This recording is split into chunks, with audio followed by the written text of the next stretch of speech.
सम्राट चौधरी ने 15 अप्रैल को बिहार के 24वें मुख्यमंत्री के रूप में शपथ ली और इस पद पर पहुंचने वाले भारतीय जनता पार्टी के पहले नेता बन गए। उनके पदोन्नयन में वही पैटर्न दोहराया गया जिसमें भाजपा ने अपने विकास के लिए महारत हासिल कर ली है। क्षेत्रीय साझेदारों से ज्यादा तेजी से बढ़ना और हायरार्की को अपने पक्ष में पलट देना। राज्य में जमीनी हकीकत साल 2020 के बिहार चुनाव में ही बदल गई थी, जब भाजपा ने जनता दल यूनाइटेड को पीछे छोड़ते हुए 74 सीटें जीतीं।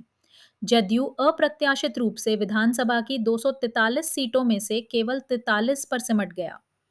विधानसभा चुनाव 2025 में भाजपा ने 89 सीटें जीतीं, जबकि जदयू ने 85। 2 दशक तक मुख्यमंत्री रहने के बाद राज्यसभा के लिए निर्वाचित हुए जदयू सुप्रीमो नीतीश कुमार की कुर्सी खिसकाने से पहले भाजपा ने थोड़ा और इंतजार किया। सम्राट चौधरी के पदोन्नयन में एक और पैटर्न दोहराया गया है। वो है पार्टी में नवागंतुकों को शीर्ष पद सौंपने को लेकर भाजपा का लचीलापन। साल 2017 में भाजपा में शामिल होने से पहले वो राष्ट्रीय जनता दल और जदयू में थे। सम्राट कोइरी जाति से आते हैं और भाजपा का ओबीसी चेहरा रहे हैं। भाजपा जदयू गठबंधन ने अन्य छोटी पार्टियों के साथ मिलकर ऊंची जातियों, गैर यादव ओबीसी जातियों और अति पिछड़ा वर्गों ईबीसी को गोलबंद करके बिहार की राजनीति में दबदबा बना लिया है। ऊंची जातियों के पास राष्ट्रीय जनतांत्रिक गठबंधन एनडीए को छोड़कर सीमित विकल्प हैं, लेकिन ईबीसी अपनी दलगत पसंद को लेकर काफी अस्थिर हो सकते हैं।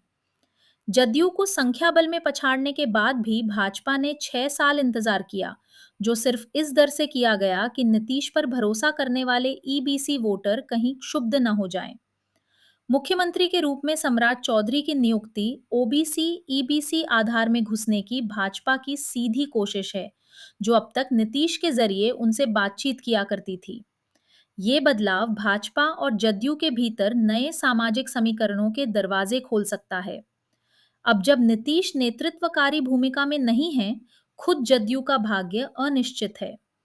सम्राट भाजपा के केंद्रीय नेतृत्व के उनमें विश्वास की ताकत पर मुख्यमंत्री बने हैं, लेकिन पार्टी कार्यकर्ताओं और मतदाताओं का भरोसा जीतने का कार्यभार पूरी तरह उनके कंधों पर है। बिहार में शासन संबंधी काफी कमियां हैं जिन पर तुरंत ध्यान दिए जाने की जरूरत है। राज्य के पास ऊर्जावान और युवा आबादी है, फिर भी उसके शिक्षा व स्वास्थ्य क्षेत्र बदहाल हैं।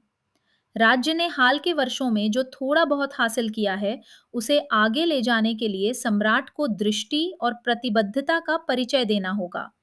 साथ ही मानव विकास पर ध्यान केंद्रित करना होगा, जिसके अभाव में बुनियादी ढांचे में किया गया कितना भी निवेश अपर्याप्त होगा। बिहार की तरक्की पूरे देश पर बहुगुणक प्रभाव डालेगी और इसके नए मुख्यमंत्री को तेजी से अपनी स्थिति मजबूत करनी होगी और उस मंजिल की दिशा में सभी उपलब्ध शक्तियों को लगाना होगा।